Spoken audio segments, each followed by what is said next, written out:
දැන පිතාමත්ම ගෞරවයෙන් මේ උත්සව සභාමතන්නට ආරාධනා කර සිටින්නේ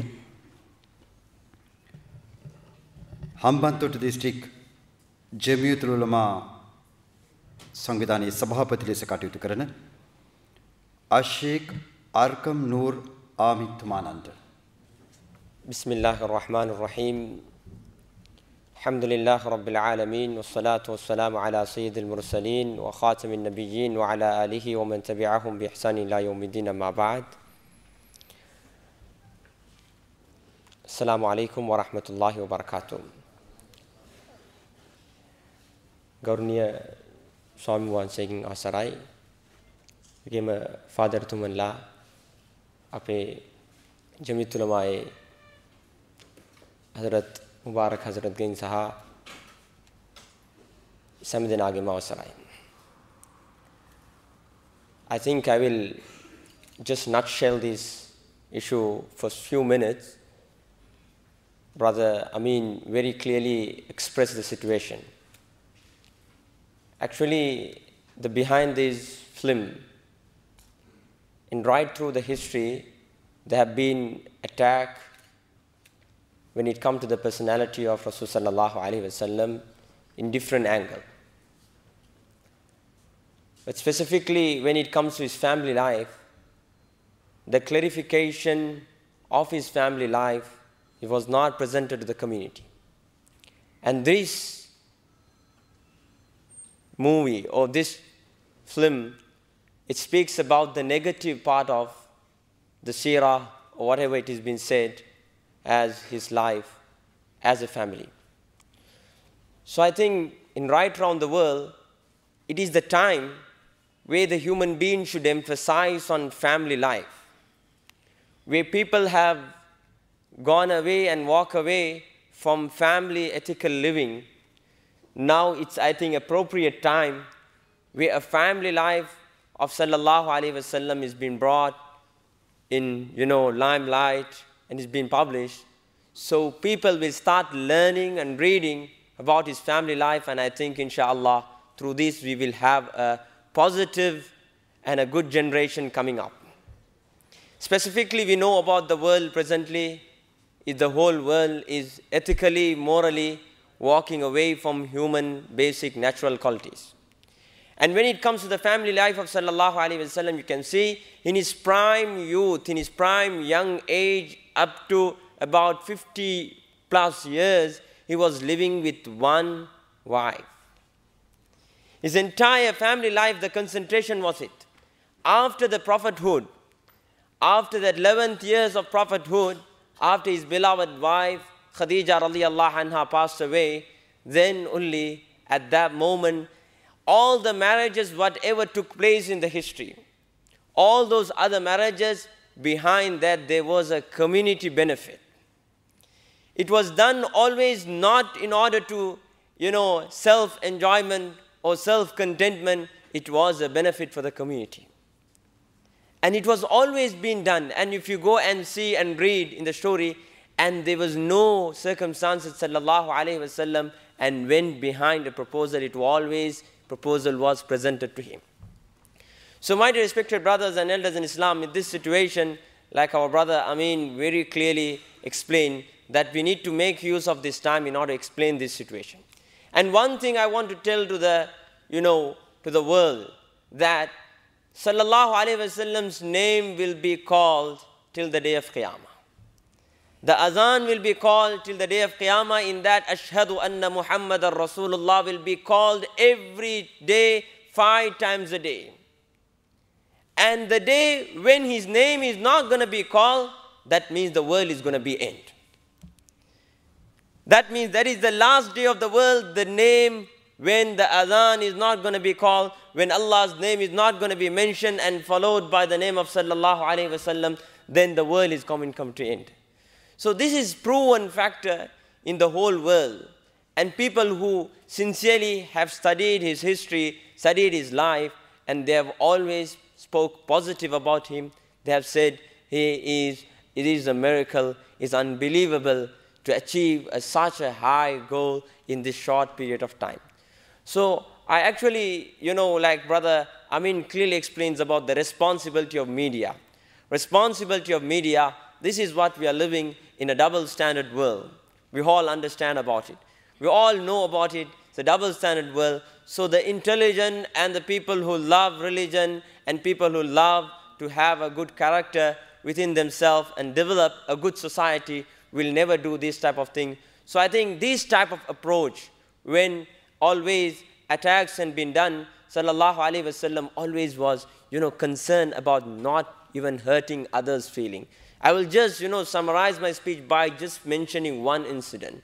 One of the greatest enemy of Sallallahu Alaihi Wasallam was Abu Jahl.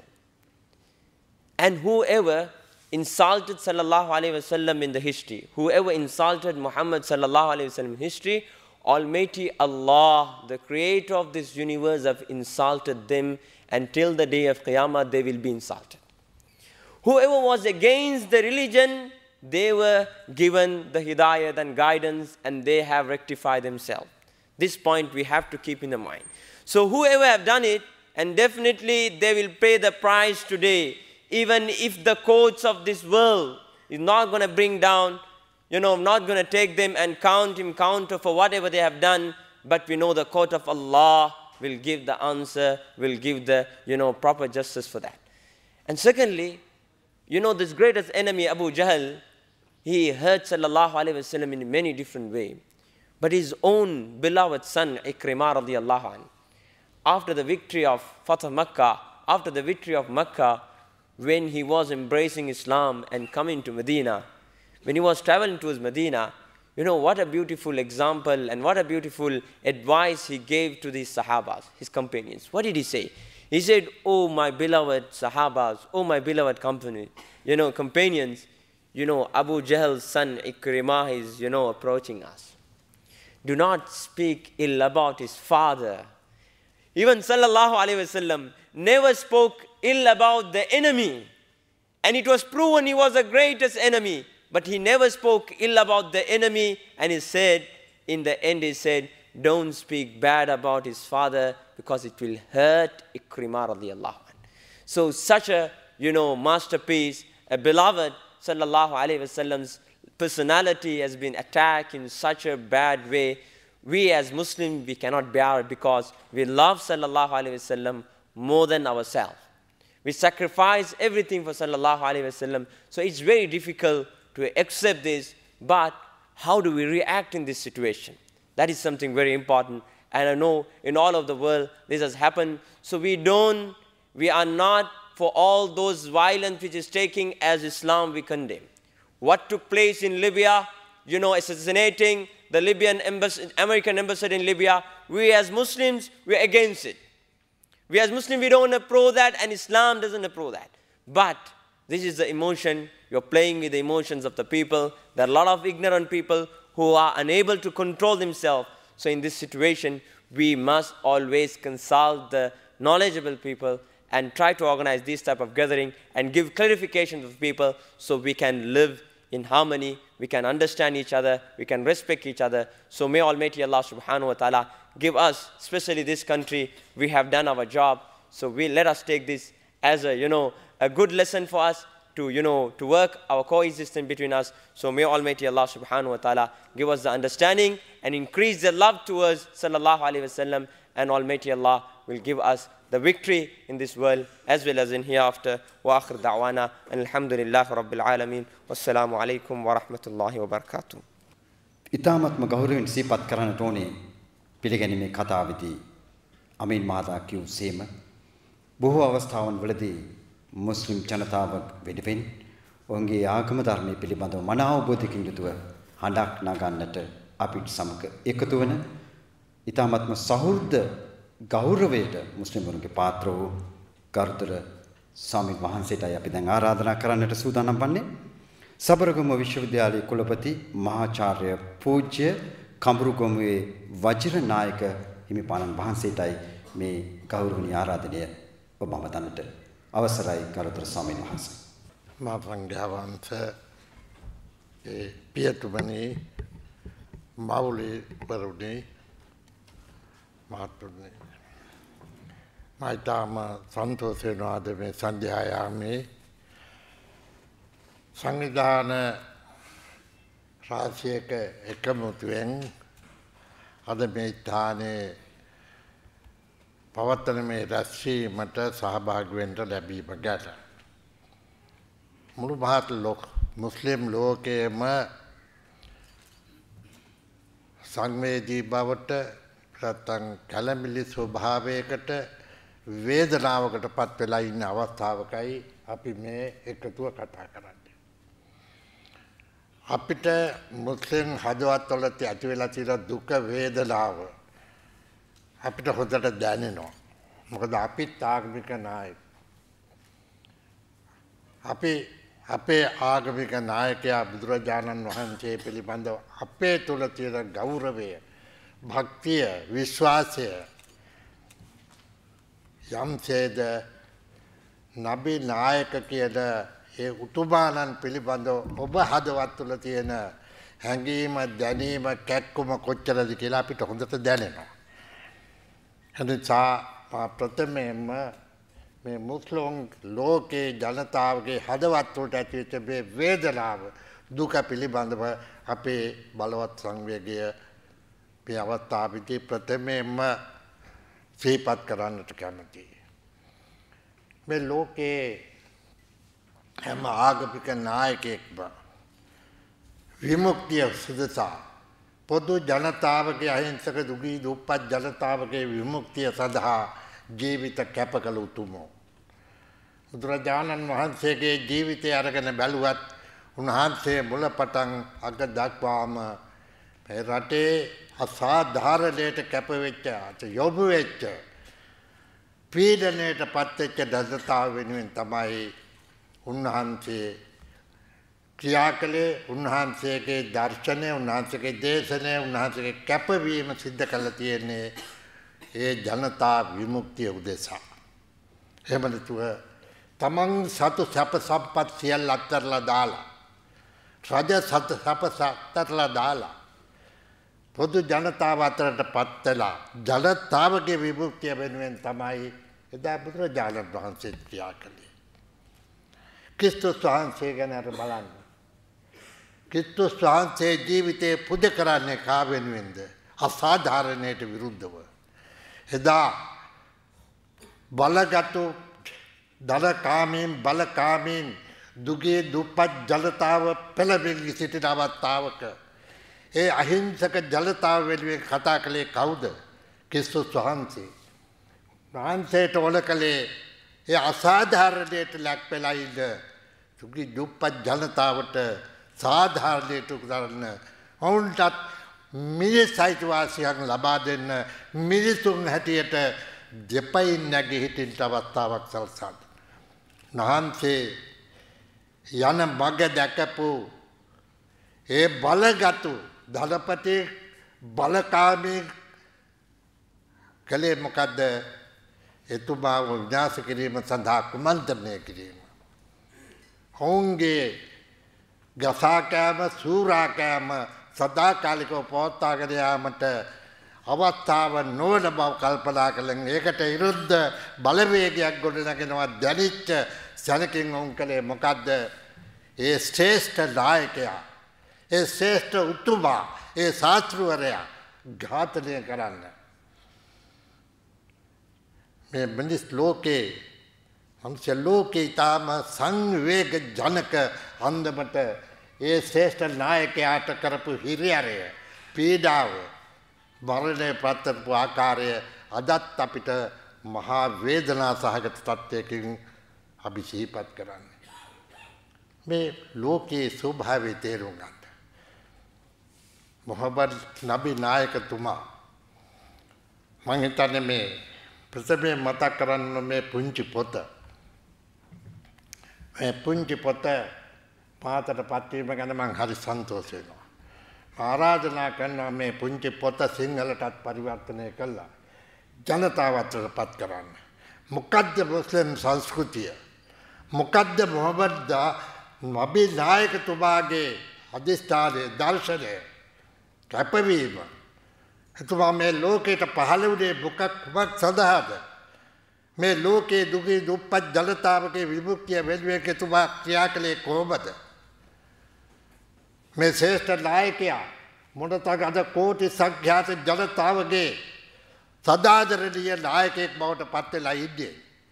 අදත් එතුමාට අපහාසයක් නින්දාවක් කරනකොට ඉවසා දරාගතව නොහැකිව ජීවිත පරිත්‍යාග කරන්නේ ඇයි කියනක අපේ රටේ ජනතාව දැනගන්න ඕන. අද පාකිස්තානයේ ආදී රටවල් වල කී දෙනෙක් ජීවිත පරිත්‍යාග කළා තියෙනවද?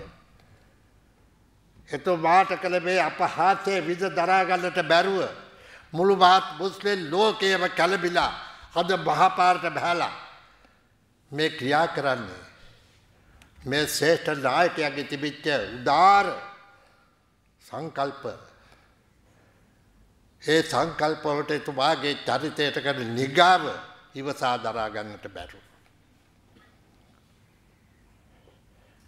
ඒ තරම් හදවත් තුලට කිට්ටු වෙන්නේ නායකයෙක්. ඒක තමයි නියම නායකත්වය කියලා කියන්නේ. ඒක නායකත්වය කියලා කියන්නේ. හොඳ තරම් අද මුස්ලිම් ජනතාව තුළ තියෙන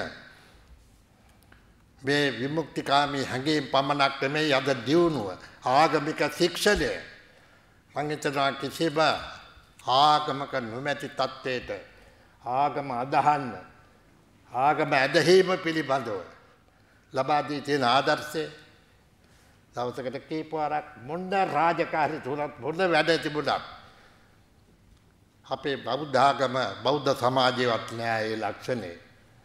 ඒ තරම් හැඟීමකින් මොන තරම් කෝටි සංඛ්‍යාත ජනතාවක් එතුමා මේ විදියට ශික්ෂණයට පත් කරලා තියෙනවද කියන එකයි එයින් පෙන්වුම් කරන්නේ. අහිංසාවාදී සාමය මුස්ලිම් කියන්නේම සාමය අහිංසාවාදී පරෝපකාරය අනිත් එක කැපවීම තමයි එතුමාගේ ශ්‍රේෂ්ඨ ඉගැන්වීම. අපේ අමින් මහත්මයා සඳහන් කළ අන්දමට තමතුමාගේ ඉගැන්වීම ජනතාව දැනුවත් වෙලා තියෙනවා නම් ඒ ජනතාව ඒවා අනුගමනය කරනවා නම් අද මේ දුගී දුප්පත් භාවයේ කියන එක ලෝකෙම තුරන් කරන්න පුළුවන්. ඒ ඉගැන්වීම ඒවට යොමු වෙනනම් හැම ජන කොටසක්ම එතුමාගේ මේ ඉගැන්වීම් ඉගෙන ගන්න ඕන. ඊට අනුකූලව තමන්ගේ ජීවිත ප්‍රතිපදා සකස් කරගන්නටත් අවශ්‍යයි. ඉතින් බඳු ශ්‍රේෂ්ඨ නායකයෙක් මොහම්මද් නබි නායකතුමා. එතුමා අන්‍යයන්ට ගෞරව කළ කෙනෙක්. අන්‍යයන් කෙරෙහි පුදුම ගෞරවයක්. එතුමා රැස්වීමක සිටින අවස්ථාවක ඒ රැස්වීම ඉදිරියේ ගිය මලමිනියක් ගෙන යනවා දුටු එතුමා වහාම ඉඳගෙන හිටපු ආසනෙන් නැගිටලා ගෞරව දක්වා. එතුමා දැන හැඳිනගත්ත කෙනෙක් නෙමෙයි. මේ අගිනියන්නේ මගේ ජාතිවරයෙක්වත් මම දන්න කියන කෙනෙක්වත් නෙමෙයි. නමුත් අන්‍යයාට ගරු කිරීම කියන එක අන්‍යයාට ගරු කිරීම කියන එක කොයි තරම් උදාර අන්දමින් මේ නායකයා අනුගමනය. ඒ සමාජයට දීපු ආදර්ශය අන්‍යයන්ට ගරු කරන්න. අන්න ඒ ඉගැන්වීම් නොදන්නකම නිසා තමයි මේ ශ්‍රේෂ්ඨ නායකයාට අපහාස කරන්නට උපහාස කරන්නට මේ වගේ චිත්‍රපටි නිෂ්පාදනය කරන්න උත්සාහ කරලා තියෙන්නේ. මේ චිත්‍රපටිය හුදු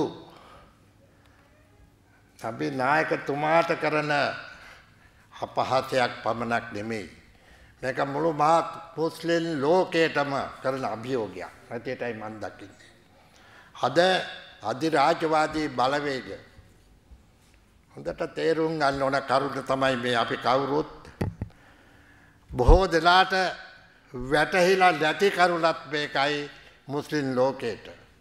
අද මේ මුස්ලිම් ලෝකයේම අද කෝටි සංඛ්‍යාත ජනතාවක් අලුතෙන් බිහි වෙන රට රාජ්‍ය පවා තම ආගම ධර්මයේ හැටියට පිළිගන්නේ මුස්ලිම් ලෝකය. අද ඒක නිසා ලෝකේ බොහෝම බලවත් ජාතියක් බවට පත් වෙලා තියෙනවා මුස්ලිම් ලෝකය. මේ තත්ත්වයේ නොයවසන අධිරාජ්‍යවාදී බලවේග මුස්ලිම් ලෝකය මැඩපවත්තන්නට මෙල්ල කරන්නට විවිධ ක්‍රම විදි ප්‍රයෝග කරනවා. ඇමරිකාවේ ලෝකාධිපත්‍යය රැකගන්නට ධනවාදී ඒකාධිපතිත්වය ආරක්ෂා කරගන්නට අනිත් සියලුම බලවේග මැඩපවත්තන යුගයකටයි අද අපි පත් වෙලා ඉන්නේ. මේක නොදන්න බටහිර අධිරාජ්‍යවාදීන්ගේ ඩොලර් වලට කෑදරකම් දක්වන මුස්ලිම් ලෝකයේ ඇතම් කොටස් අනුගමනය කරන ප්‍රතිපත්ති නිසා අද මැද පෙරදිග රටවල් විනාශය කරා ලක් වෙනවා. අද මේ ඇමරිකාවේ අධිරාජ්‍යවාදයට රිංගන්න බැරුව ඉන්නකොට රටවල් වලට උන් කරන්නේ මොකද්ද? අභ්‍යන්තරයේ අර්බුද ඇති කරනවා. ඔවුන්ගේ ඩොලර් දීලා දුප්පත් මිනිසුන්ට ඩොලර් අලෙවි කරලා ඒ ඩොලර් මගින් සංවිධාන ගොඩනගලා රටේ අභ්‍යන්තරය අවුල් බවට පත් කරනවා. අද සිරියාවේ ඇති වෙලා තියෙන්නේ මොකද්ද? අවුරුදු ගණනාවක ඉතිහාසයක් සංස්කෘතියක් මුස්ලිම් ලෝකේ මොනතරම් ඓතිහාසික සංස්කෘතියක් ඇති බලවත් රටක් හැටියට සිරියාව පැවතුනේ. අද මොකද සිරියාව එකම ලේවිලක් බවට පත් කරනවා.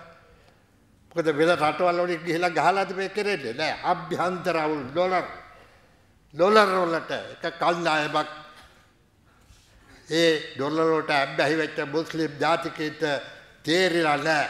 තමන්ගේ ජාතිය, තමන්ගේ සංස්කෘතිය, තමන්ගේ නායකයා පිළිබඳ හැඟීම වුන්ට නෑ. ඒවා තිබුණා නම් කවදාකවත් මේ ඩොලර් වලට තම ආත්මේ විකුණන්නේ නෑ.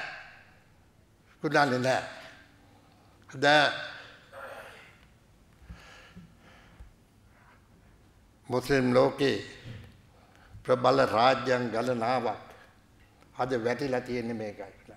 ඒවා බලහත්කාරයෙන් අභ්‍යන්තර අවුල් ඇති කරලා ඒ තුල තමන්ට ඕන කරන ඉත්තන් වල බලයට පත් කරලා ලෝකාධිපත්‍ය රැක ගන්නට ඇමරිකාව උත්සාහ ගන්නේ. ඒ මැද පෙරතික තියෙන ආර්ථික සම්පත තෙල් බලය තමන් දතු කර ගන්නට දරන මේ වෑයමට තාම අවාසනාවන්ත ලෙස අපේ මුස්ලිම් ලෝකය යට වෙලා තියෙනවා. මේක තේරුම් ගත්තා නම් මේ තේරුම් අරගෙන මැද පෙරදිග සියලුම මුස්ලිම් ලෝකය එක්සත්ව නැගී හිටියලන් අද මුන්ට මේ චිත්‍රපටි හදන්න ලැබෙන්නේ නැහැ. අද මේ නින්දා අපහාස විඳින්න සිද්ධ වෙන්නේ නැහැ. අද විවිධ ක්‍රම බලන්නේ එක් අතකින් මේ විදිහට යුද බලය යොදලා අවිආයුධ බලය යොදලා මුස්ලිම් ලෝකය මැඩපවත්තන්නට එක පැත්තකින් ගල් අතර තවත් පැත්තකින් මේ කලාකෘති නිෂ්පාදනය කළා මිනිසුන්ගේ මනස ලෝකයේ මනස වෙනස් අතකට යොමු කළා මුස්ලිම් ජාතිය කෙරෙහි නබි නායකතුමා කෙරෙහි ඒ චරිත ඝාතනය තුලින් පිළිකුලක් ඇති කරන්න දරන තාම නිල්ලිත වෑයමක් හැටියටයි මම මේක දකින්නේ. දෙපැත්තකින් ගහනවා. ඒක තේරුම් ගන්න. අපි තේරුම් ගත යුත්තේ මේ ටික. අපිට දෙපැත්තකින් ගහනවා. බලය, දේශපාලනය, ආර්ථිකය මේ සේරවෙක් සත් කරගෙන රටවල් කොල්ල කෑමේ ව්‍යාපාරය කාටකින් ගෙන යන අතර තවත් පැත්තකින් මිනිසුන්ගේ මානසිකත්වයේ බිඳ දමන්න. නබි නායකතුමා තුළ තියෙන ගෞරවය, භක්තිය, විශ්වාසය මේක නැති කරපු දැවසට ඔක්කොම ඉවරයිනේ. නබි නායකතුමාත් කරේ අද ඔබතුමාලා තුළ තියෙන මහත් ගෞරවය අද ජීවිත පූජා කරන්නේ ඇයි? එතුමාට තියෙන ගෞරවය නිසා. එතුමාගේ චරිත ඝාතනය කරලා මේ මනුස්සයා මේ උතුමා මහා කිසිම වැදගත්කමකට නැති මනුස්සෙක් බවට පත් කරලා මට මේ චිත්‍රපටිය නරඹන්න හම්බුනේ නැහැ. නමුත් එහෙන් මෙහෙන් ලැබෙන තොරතුරු තමයි පත අපිට කතා කරන්න වෙලා තියෙන්නේ. ඇත්තටම මම අහලා තියෙන්නේ තුමා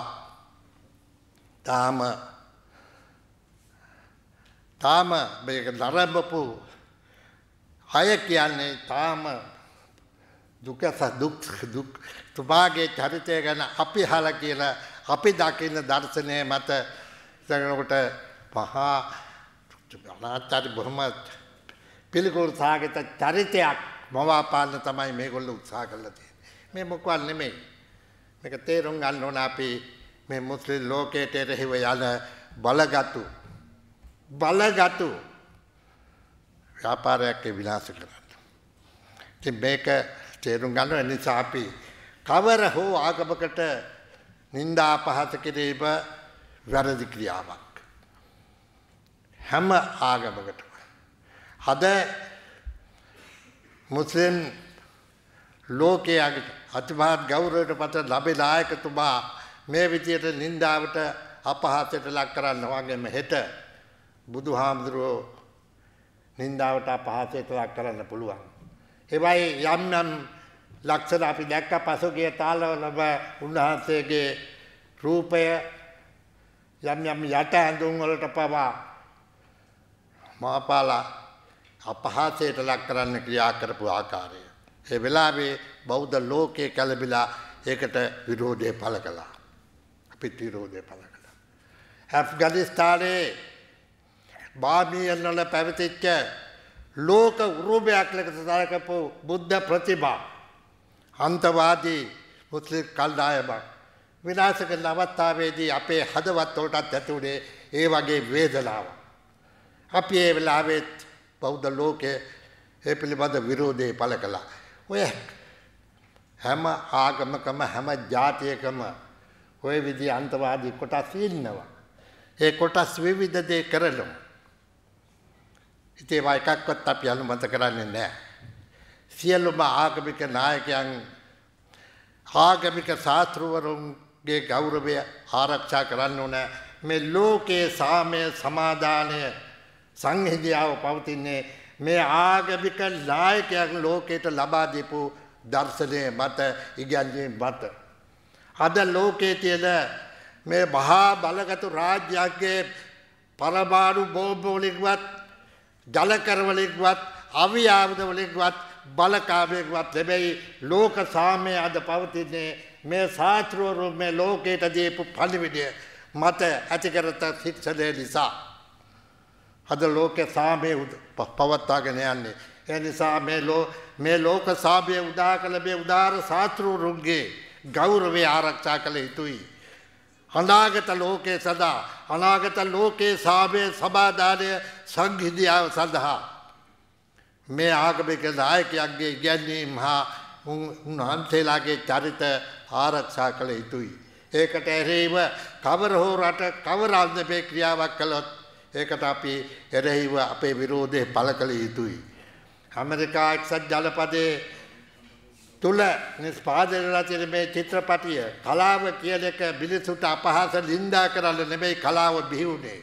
කලාව ලෝකේ බිහි වෙලා තියෙන්නේ මිනිසුන්ගේ සංහිඳියාව පිණිස, උගේ යහපත පිණිස, උගේ යහපත් වින්දනයේ පිණිස, සුන්දරත්වයේ පිණිසයි කලාකෘති නිෂ්පාදනය වෙලා කරන්නේ. කලාව බිහි වෙලා තියෙන්නේ.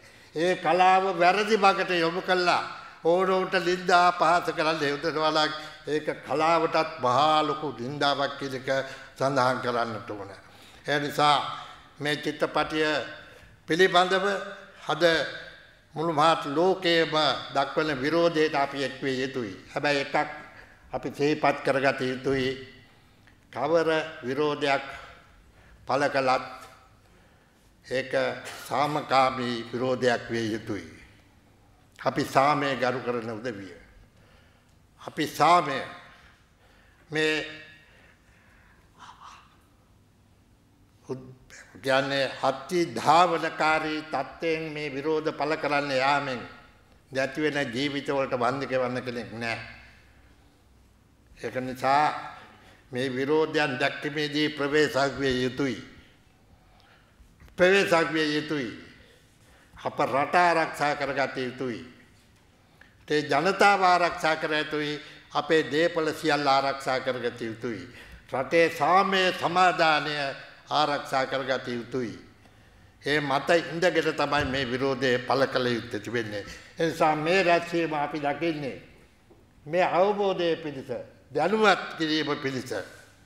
එතකොට එහෙම නැතුව මෙතන දොඩ බැලලා අපි පළපාලි ගිහිල්ලා කාටවත් හිංසාවක් ගමනට බාධාවක් කරලා ඒ විදිහේ විරෝධයක් කරන්නේ නෙමෙයි. ඔබ දැනුවත් කිරීමයි මේ රැස්වීමේ අරමුණ. ජනමාධ්‍යවේදියෙක් හැටියට අමින් මහත්මයා විශේෂයෙන් මං හිතන්නේ මේ පිළිබඳව එතුමාට හොඳ අවබෝධයක් දැනුවත් තියෙනවා. එනිසා එතුමා හරි කල්පනාකාරීව බුද්ධිමත්ව අප ගත යුතු ක්‍රියාමාර්ගය මොකක්ද මේ බඳු අවස්ථාවකදී?